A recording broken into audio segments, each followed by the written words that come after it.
Hi, everyone. A very, very warm welcome to today's episode. Happy Independence Day, everyone. Now, on this show, we always speak about the future and the future of work, usually. But today, we're taking on a topic that's much, much bigger, the future of India. And really, we have such a special guest with us today, someone who's lived through India's history, independent India's history, and has been one of the most keen observers of the many, many phases of India's history and independence. So I'm just going to bring him on. Good afternoon, Mr. Gurcharan Das. It's such a pleasure to host you for this show. We're truly, truly honored to have you with us. So now, despite the fact that Mr. Gurcharan Das asked me not to do this, I am going to share a little more detailed history of his background, simply because I feel that to understand his ideas and his views, it really helps to understand the wide range of experiences that he's had. So we'll start from India before it became independent. Mr. Gurcharan Das was born in Layalpur, which was in undivided India. And then his family moved to Lahore. Incidentally, my father's family also lived in Lahore before independence. And then, of course, when India became independent and partition happened, his family moved to India and started off in Shimla, where his father was posted on an assignment. He then moved to Delhi for a little while, and he was with modern school before moving to Washington, D.C. for high school. I assume that your family got posted there and you went with them. He then got a scholarship to Harvard University, where he studied philosophy along with political science and economics, and then got accepted into Oxford University's PhD program in philosophy. And then he made a very unusual choice. Instead of joining the program, he decided to come back to India. When he came back to India, he joined a company called Richardson Hindustan Limited at the time, the makers of the very famous Vicks Vapor Rub. It hadn't as yet become part of the P&G group. But later, when P&G entered India, he became part of Procter Gamble India, rose through the ranks to become CEO of Procter Gamble India and later Far East. He served in that leadership role for many years, I think 7 years, before moving into a global role at the headquarters of Procter & Gamble. And then at around 50, he made what I would say is a really unusual choice, and really at the peak of his corporate career decided that he wanted to do something different. He was always a writer. And I think all through your 20s and beyond, you wrote fiction. Many of these were in the form of plays. And he was as young as 23 when his first play got published, and it won an award. Soon after that, another play got reviewed by the New York Times and was produced by Alec Padamsee. So he was always really active as a fiction writer. But as his career grew, perhaps his interests changed. And when he became a full-time author, he decided to write nonfiction. Now, his nonfiction list itself is really long, so I'm actually going to read that out. The first book, and the book which I remember most clearly, was India Unbound. And for many of us who had started our careers, just around the time liberalization was happening in India, we were still struggling to make sense of, we felt a lot had changed, but we hadn't quite understood it or its implications. So his book, India Unbound, for me, to be honest, my family, and many, many others whom we knew, was such an amazingly clarifying book, because it helped us understand what was happening and gave us a lot of hope and optimism for the future. For, I think, many of the people who were growing up in my generation, around the late 90s and early 2000s was the first time we felt that, India could become much more than we had perhaps ever thought while we were growing up. So India Unbound was, of course, a sensational book. It created ripples everywhere. The New York Times wrote about it and spoke about how something interesting is happening in India, and Mr. Gurcharan Das has his finger on the pulse. But that was just the start.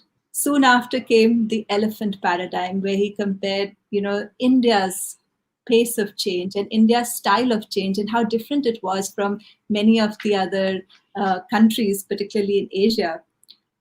Perhaps about a decade later, your next set of books came.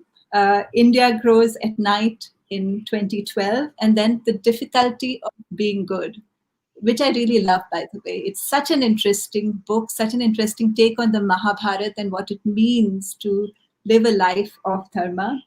And more recently, Kama, The Riddle of Desire. Of course, even all of this doesn't do justice to his entire body of work, because he's been writing for the Wall Street Journal, for New York Times, for Financial Times, and has been a regular columnist for Times of India. So thank you so much for joining us. We're so, so happy to have you on our show. If I might, one of the things you mentioned last time we spoke really stayed with me, and I wanted to ask you more about that.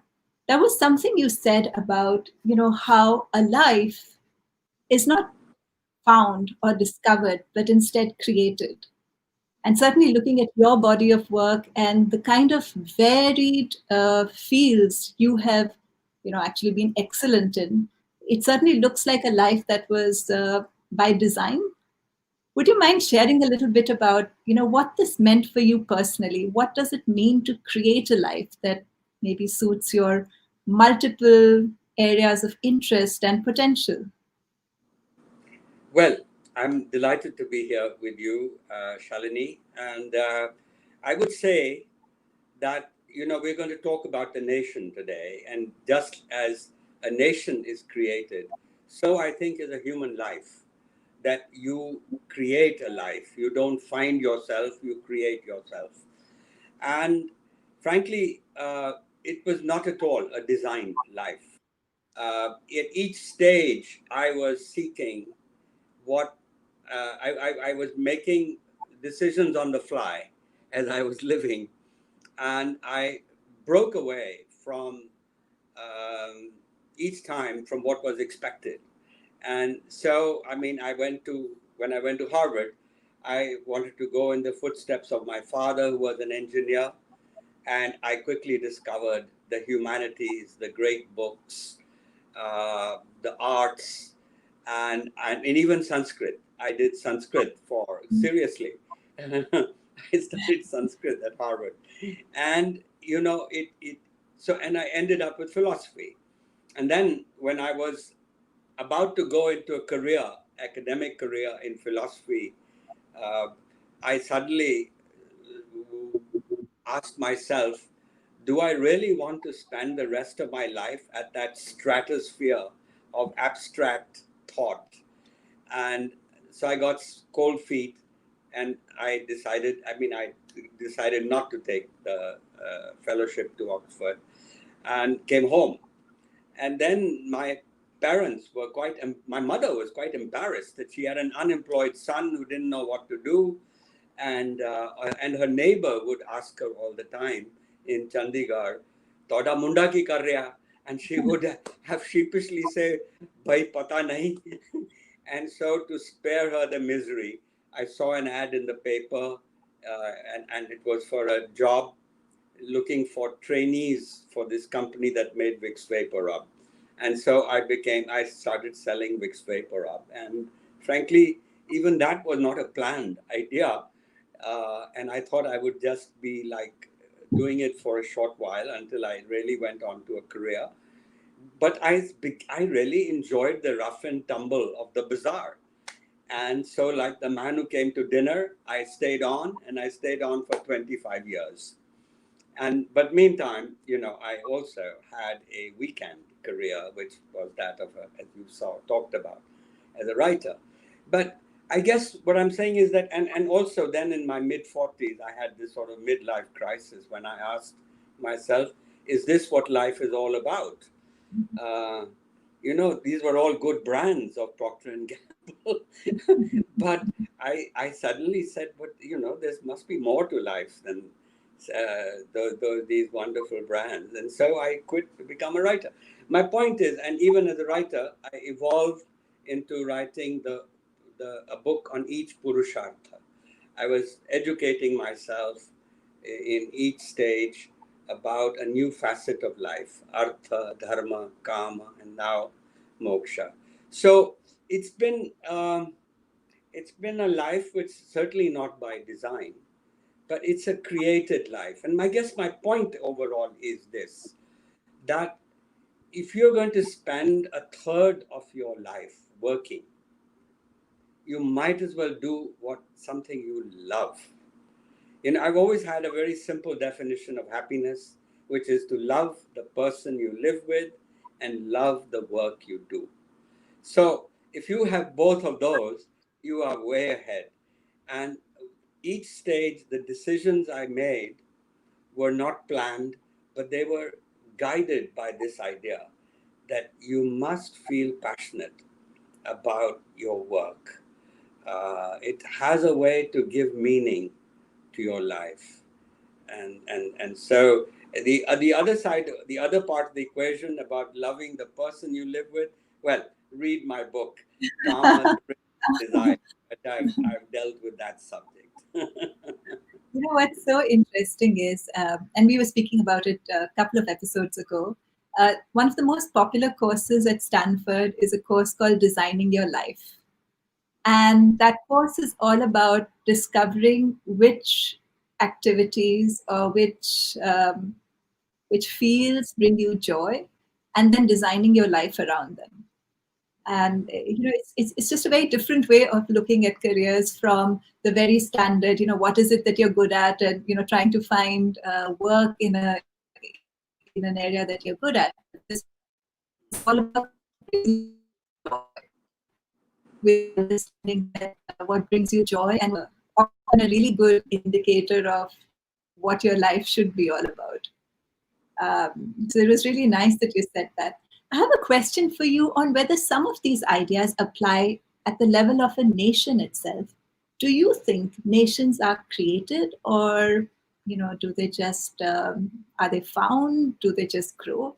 And I also want you to, if possible, connect this to something you said last time about how you felt India had been founded by saints. I thought that was just Right. such an interesting idea. I had never heard it worded like that, and I'd love to hear your take on that. Well, I think the first thing to understand about a nation is that it's an imagined community. It's an invented community. So all these people who talk about Hindutva and who talk about, the French talk about this great sort of spirit of the Francophone spirit and so on. These are all myths that nations create ultimately. Hitler was a myth maker in that sense. And so really what ultimately a nation is not and should not be based on a religion. So we don't want to be a Hindu Pakistan. I think that was a mistake. It should not be based even on language. I mean, it's fortunate if you have one language, you're lucky. But the fact we don't have one language is not too bad. I mean, there's nothing wrong with that. And now today, actually, English has become an Indian language, like cricket has become an Indian sport. The English should come and learn. Cricket from here, English from here. So the only reason, the only consent of the people, which we talk about, when we talk about self-determination, consent of the people is a person's desire to live in a place. And therefore, the job of the government is to make that place attractive through good governance, through giving predictability to life, to creating opportunities, good education. All these things make the nation attractive. And you should say, well, I want to live there. And that's the only So there's no such thing as a natural unity in terms of nation. And of course, you know, Churchill used to say, oh, India is a geographic expression. And Gandhi, actually, then, Mahatma Gandhi in the 20s, his answer to Churchill was to appeal. So a leader is somewhat of a myth maker. And Gandhi was our chief myth maker. And so he employed the wonderful idea of Sadharan Dharma, not Swadharma, Sadharan Dharma, which is somewhat a Buddhist idea, actually, but it's also in the Hindu texts. The Swadharan Dharma to sell the modern ideas of nationhood, like liberty, that we want freedom from the British. That was but he did it through dharma, or equality, that Harijans, that there should be, people should be equal. He sold it in that way, like Raghupati Raghav Raja Ram, and the idea that Ishwar Allah Tere Naam. I mean, he was creating. He was a myth maker, and so when the Constitution of India was created, people thought that it kind of fell from the heaven. But in fact, it was the people a lot of people had thought about it, and they thought about it in moral terms of our constitution makers. That's why P.V. Kane, who won a Bharat Ratna, the great Sanskrit scholar, called it a Dharma Shastra. It's a moral text, the constitution, which is, I mean, look, Dharma has got many meanings, I mean, and all, but we won't debate that. Essentially, Dharma means to do the right thing. And so the idea that the Constitution is a moral text that is creating habits of the heart. Now, this has to be sold. And we can take an example from the Americans who sell it every day to their children, to the people of the country, that the only thing that unites us. And what the problem is that Nehru, who made many speeches, but Nehru was a Western-oriented gentleman, and he did not speak to the language, and Gandhi died. And so Nehru's words did not resonate with the masses. And since Gandhi died, we really haven't, it's an unfinished project to sell the Constitution. So, but let me also say that India is a civilization unity. And there's nothing wrong in the notion, and we are, there've been great conservatives such as Edmund Burke, the Roger Scruton. Now we're waiting for an Indian Burke and Scruton who will be able to express this ideal of a civilization unity without dividing us. Hindutva divides us, and that's the problem with Hindutva. So there's essentially a good nationalism and a bad nationalism. We want the good nationalism. Bad nationalism is about power. Good nationalism is about your memories of childhood, the songs you heard, the river around your house, the geography, and all those kind of things which conjure things that unite us. So when you asked me about the notion that in 1947 India was born under the shadows of Hitler, Stalin, and Mao, and it was created by saints. Andre Malraux actually said this. And what he was expressing was that here was a country uniquely which had got its independence by not killing the enemy. I mean, the British just got tired and left, you know. It got Gandhi's tactics, quit India and all, got too much for them. And they were already fighting a war. And so, and plus Roosevelt was saying that, look, to Churchill, reminding him every day that he has to live up to his word. And so we were born And so we have been unique in the 20th century as a nation which has been a place of peace. And both the world wars, India, they didn't take place in India. So we didn't suffer the kind of suffering that the rest of the world did, nor did we suffer from the deaths that China, in the Great Leap Forward, Stalin's murders and all. We were spared all that bloodshed. So I think that's the way I would think about a Yeah, nation. that's so interesting because I'm also connecting this to some of your own work, and so much of it has to do with Indian philosophy and understanding many of the Indian philosophical texts and their relevance to our lives as we live them. So, a question I have is, do you think the fact that we've had such an unbroken,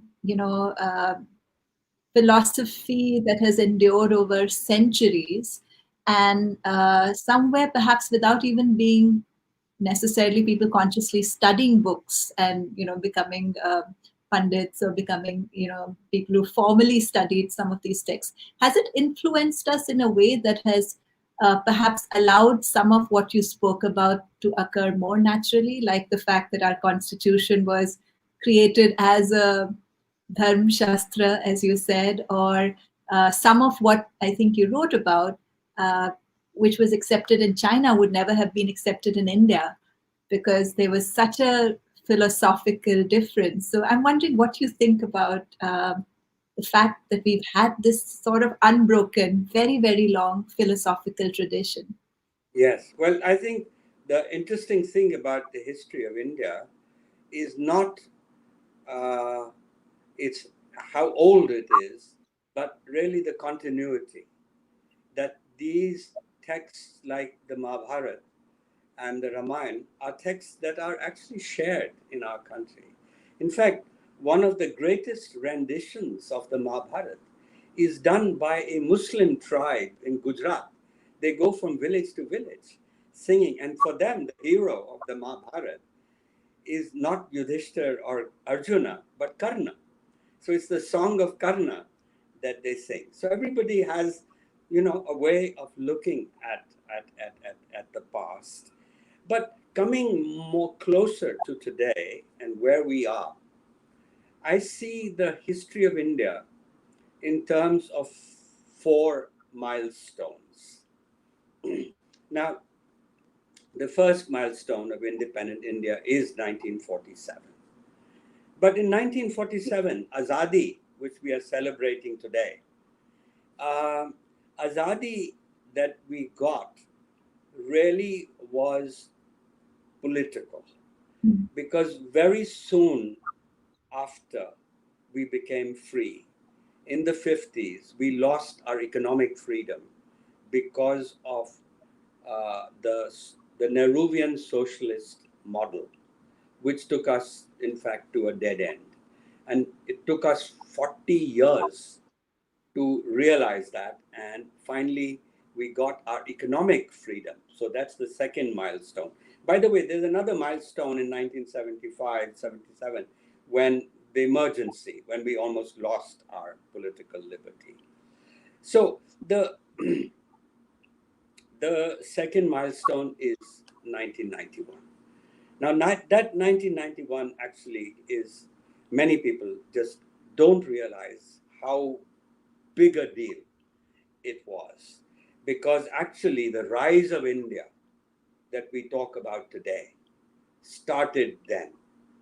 And the rise, I mean, the most important event of my life, I could say, yes, I was in 1947, 4 or 5 years old, but in fact, it was in 1991 that I feel, because you can't really be free unless you're economically free. And so and that's what led then to the rise of India, means that the middle class, which was 8% before in say mid 80s, went up to 33, 34% of the population. And the poor, we didn't lift poor at all in the first 30 years after independence. Everything was done in the name of the poor, Garibi Hatao. But that was a sham of Indira Gandhi. It got her elected, but she did nothing, actually. The number of percent of poverty in India was the same, pretty much, in 1980 as it was in 1950. It was really after 91, almost 300 million people rose above poverty. Now, China did even better. China, 500 million people went out of poverty and became a middle class country. But still, 300 to 350 million people, not bad. I think we should be proud of that. And really, it decolonized our minds also. Interestingly, I mean, we're talking about English, but up till 91, there was a strident criticism to remove English. But somehow we became relaxed after 91, realizing that we were going to become part of the global economy, and English was an advantage to be part of it. And there was nothing, you don't have to remove English to build other languages. And the rise of English, for example, which is interesting, because we had always combined ever since for decades or for generations since the English came, we combined English and our local language words. But that was upward mobility.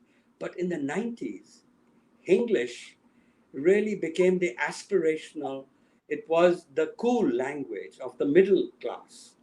Mujhe tension mat do, main kal kar dunga. There was no problem. Zee television first headline news was, Aaj Middle East mein peace ho gayi. Now, that's half English, half Hindi. Nobody even noticed or bothered with it. But that expressed the freedom, the decolonization of our minds. And so in other ways also, there were freedom. Anyway, the third milestone. The third milestone is the milestone where we created this middle class, but we didn't recognize it. It was kind of hidden. And it is Modi's genius that in 2014, he recognized that here was a country that had changed. And so he tapped into that new middle class. He talked about this new middle class. He was very clever. He didn't use the word in his campaign of Hindutva. In fact, every time he said Hindutva, an American scholar actually analyzed it, 400 times he used the word Vikas. And Vikas was a code word for what you'd call middle class dignity. He gave dignity to the auto wala, to the kirana wala, to the chai wala. He was the chai wala's son. So people suddenly said, we have our own leader.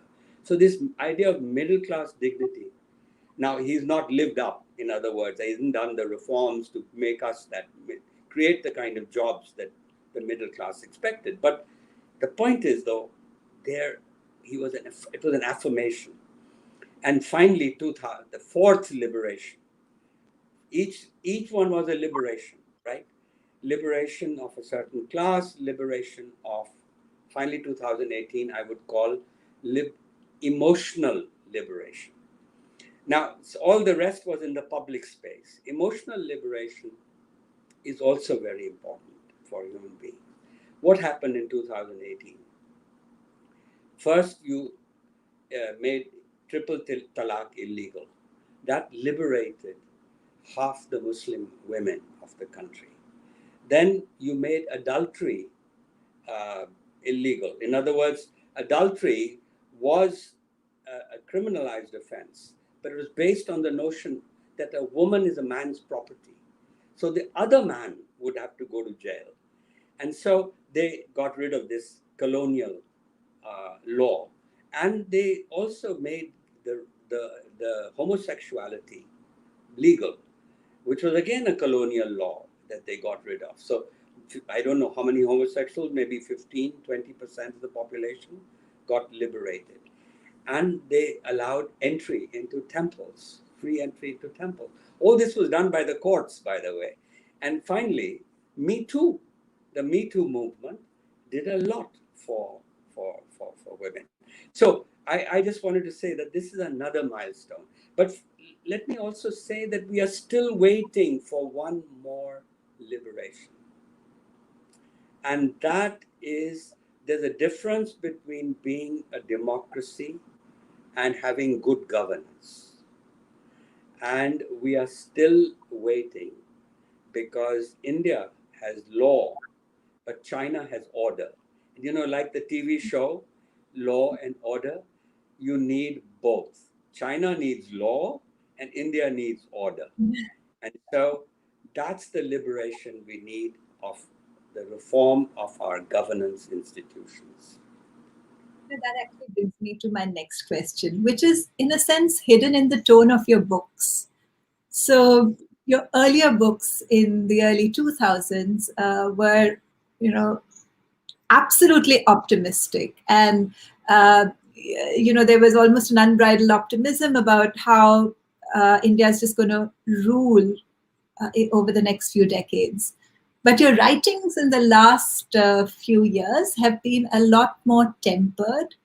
Uh, and I'm wondering if you would speak to whether this is a real shift in the way you see things. No, I think the basic thesis of India now still holds. And I think India is a rising economy. But India has been a story of private success and public failure. It's a story of rising from below, the people rising, unlike China, which is a story of rising from above, where the state orchestrated, or in even the Asian tigers, the state orchestrated the rise of the country. And this is why Indians say India grows at night when the government sleeps, so that we have risen almost despite the state.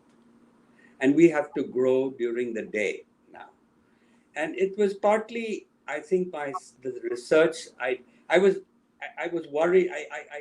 It bothered me, the failure of governance, the corruption, the fact that 1 out of 4 parliamentarians in the states as well as in the center had criminal records.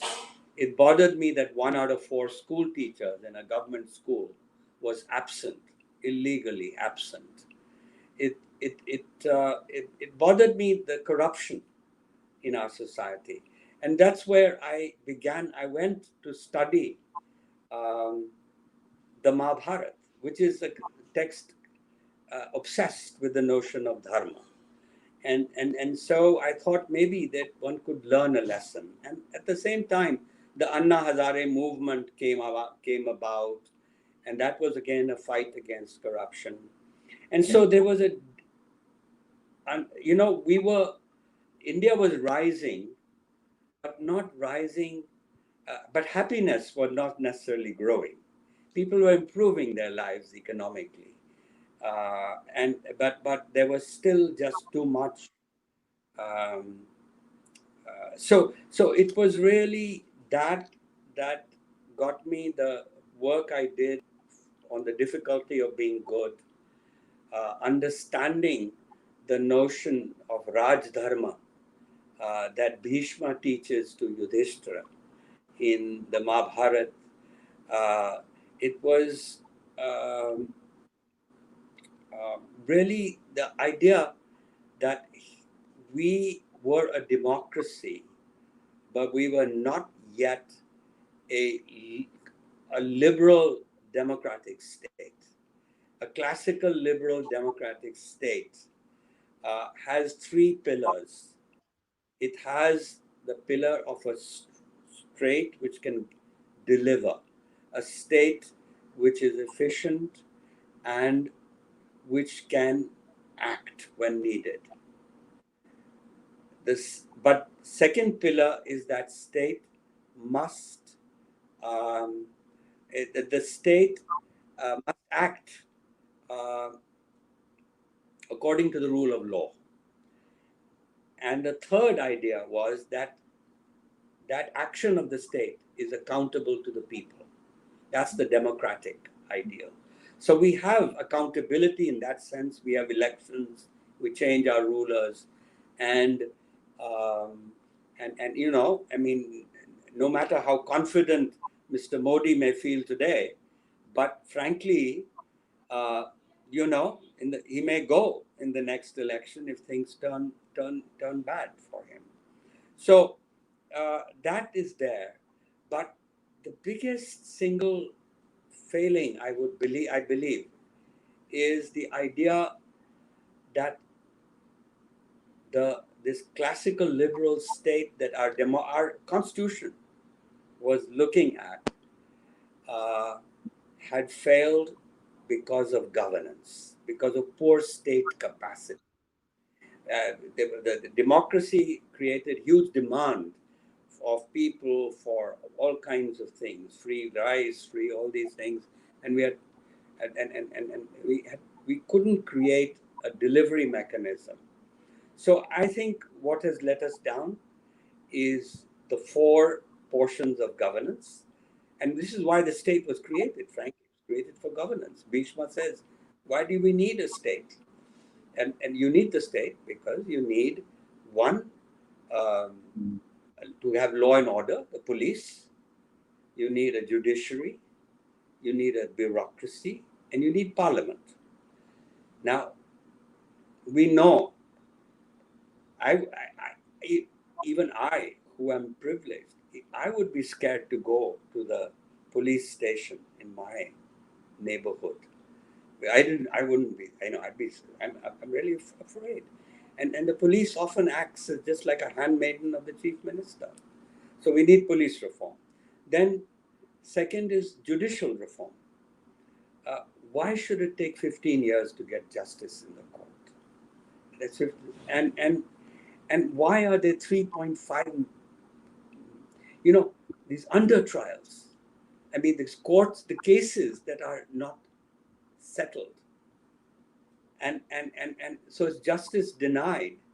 Justice delayed is justice denied. We may think, oh, but Supreme Court has all kinds of good rulings and they're very bright people.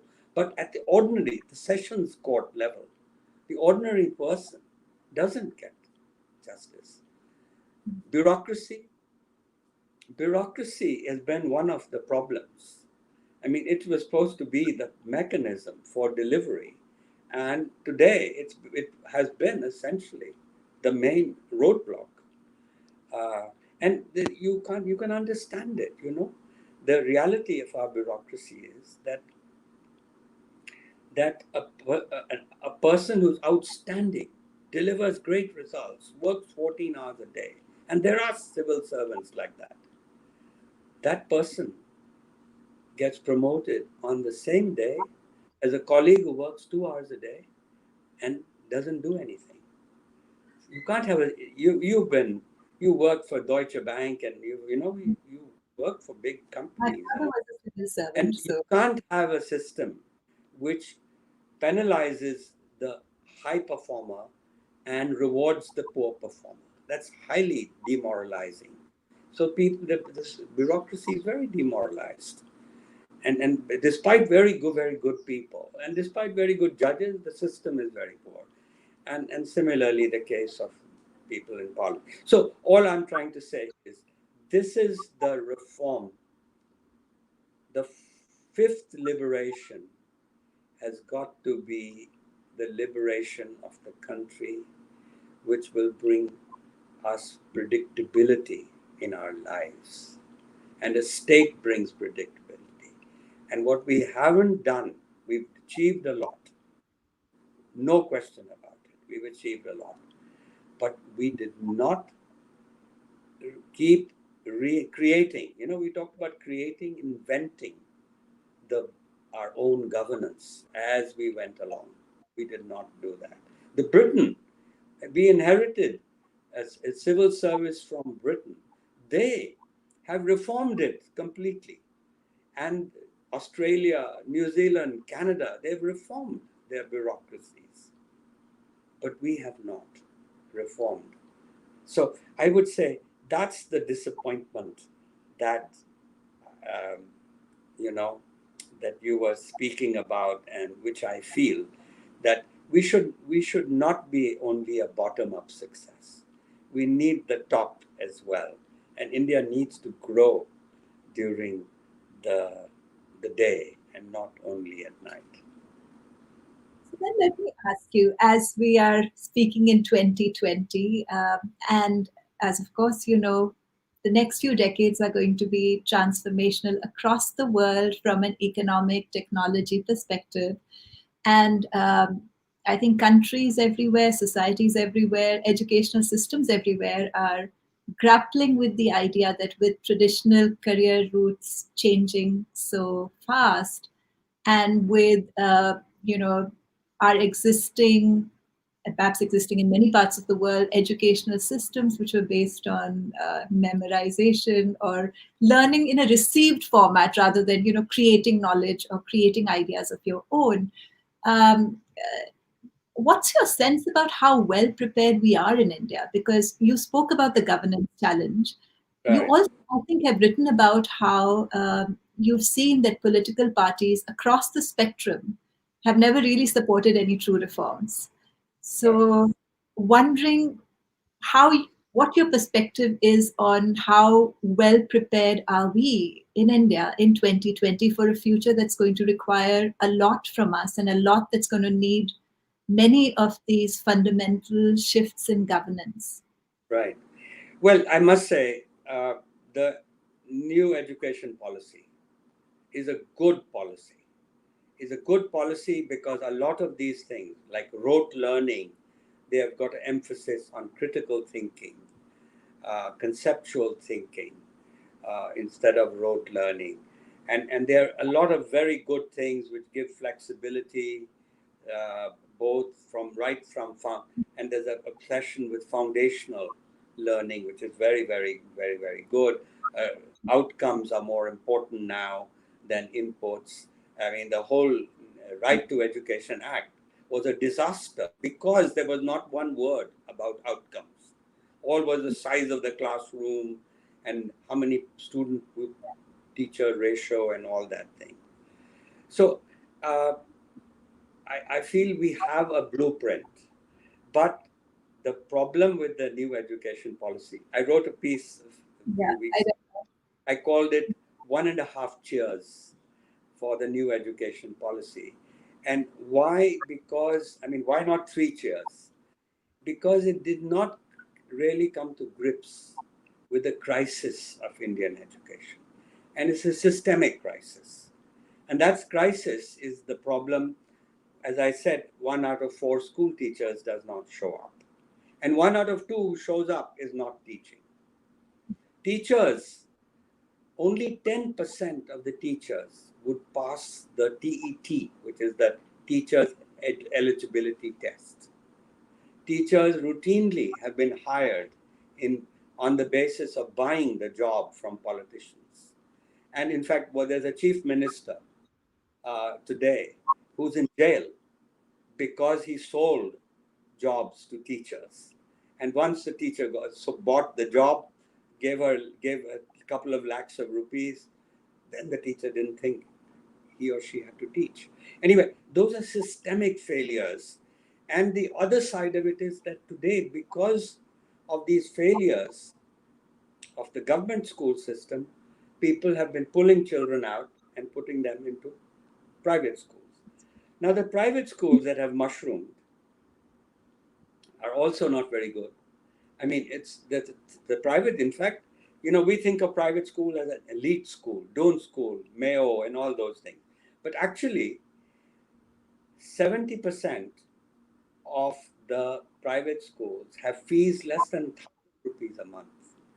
And 45% have fees less than 500 rupees a month. So it's there for the masses, but the quality of education is poor. Now, why is it poor? Because it's very hard to start a school.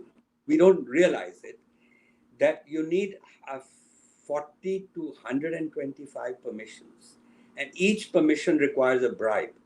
And it may take 5 years to get a school opened.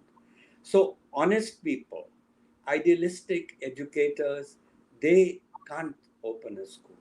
So a businessman who sees a quick buck, or a politician with black money, he can open a school because he'll pay those bribes and get away with it.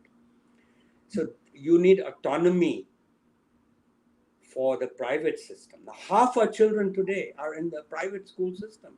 Our private school system is the third largest educational system in the world. And we've just ignored the fact. And the biggest hypocrisy is that all these private schools, 80 to 90% of the private schools make a profit, but they're not supposed to make a profit. They're supposed to be philanthropic. Now, that's a big hypocrisy. Why not just say 9 out of 10 countries allow for-profit education? India does not, only one. And even China allows it. And so declare educate. Don't stop this hypocrisy. Be honest that your private school can't survive unless it makes a profit. And remove the license Raj from getting a permission, etc. The inspector Raj, and you'll see private schools will also improve. You won't have this heart-rending sight every year of parents standing in a queue to get their child into a good school, and most of them don't. That's heartbreaking. So good schools will come up. Give autonomy to the private sector, and reform the government sector. That's the only answer. Only thing is, now the NEP, New Education, recognizes it.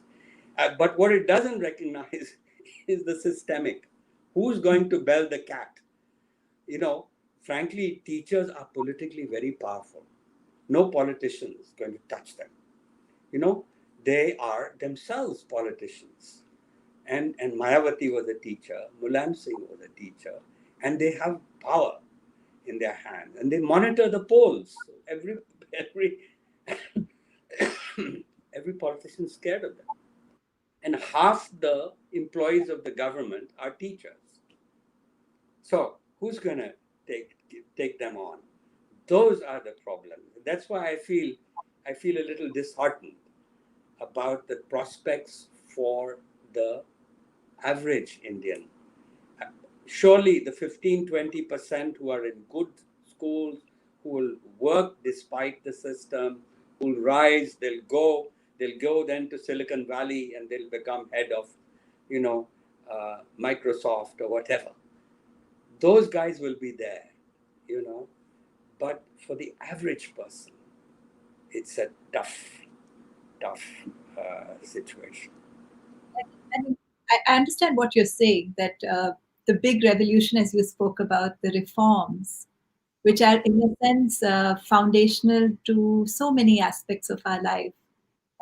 Education is, of course, an important one, law, healthcare, etc. Those are the pieces which haven't happened, despite 73 years of independence. And in a sense, the lack of some of those reforms and lack of infrastructure surrounding some of these systems make policies like the NEP admirable, but it may not be clear how any of that's going to actually. So Shalini, if I were Mr. Modi and I was given the chance to speak from the Red Fort today, I would have said that, look, he's phenomenally powerful, and power means to do good, and this is the chance to do these difficult reforms. And COVID is a crisis, and the reforms take place in a crisis. So do these reforms. Lovely. Let me just take a look and see if there are any questions that we can add. So Nirmal is asking on a one-line definition of dharma. Now, there's a whole book on dharma, which Mr. Gurcharan Das has written. Difficulty of being. Line is very simple, as I said. Doing the right thing is the one-line definition. Dharma also means law. Dharma means religion. Dharma means, there are many words for it, but just think of it as the way that Emperor Ashoka thought of it, as doing the right thing. There's a question from Ishan. What is your thought on the role of state governments in building India's future? Well, that's a very good question. And actually, we are our record has been reasonably good in federalism. That one of the problems of this of Mr. Modi is that he's not as powerful as we all think. That the action in terms of the police, in terms of the police reform, education reform, we can have an NEP, but it's the state governments that employ those teachers. And if their jobs can only come by paying a bribe to a politician, what are you going to do? So the states are powerful, and this is a good thing. It's a good thing. In fact, I would go further and give even more power to municipalities. Give more power. This we should have elected mayors, and so the lower down you can go, the better. The better. The panchayati raj is a good thing, and so on. Our states are too big. UP is too big. UP should be 4 or 5 states, and really every district should be a. Anyway, so that's, I mean, we could talk about federalism for a long time, but I agree they've given a lot more money now in the in towards to the states, and that's a good thing. I had hoped actually that Modi would have co-opted the states in some institutional structure so that they would march together, with the same drumbeat, the states and the center. Would be a much, much, much nicer thing. There's a question from Alok Lal. How do we help people evolve finer sensibilities through art and culture? And I think you would be really well placed to answer that. Well, yes, I mean, frankly, we should all pursue beauty. And one of the good things is to educate oneself.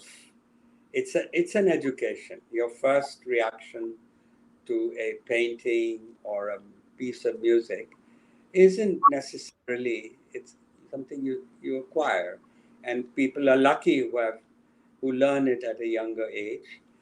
uh, and what is nice about the new education policy is that it insists that even people doing engineering, medicine, they have to have humanities as a part of their, the way it is in the United States. So that model is a very good model I mean, I ended up in philosophy, but I mean, I was going to do engineering, and so you don't have to do it that way. But everybody should have a chance to appreciate art, music, and these things. Hopefully, the colleges will offer these more. The schools will offer more uh, uh, in the One future. final question. Manjunath is asking, I wish to know what are the books you would suggest as reads for managers?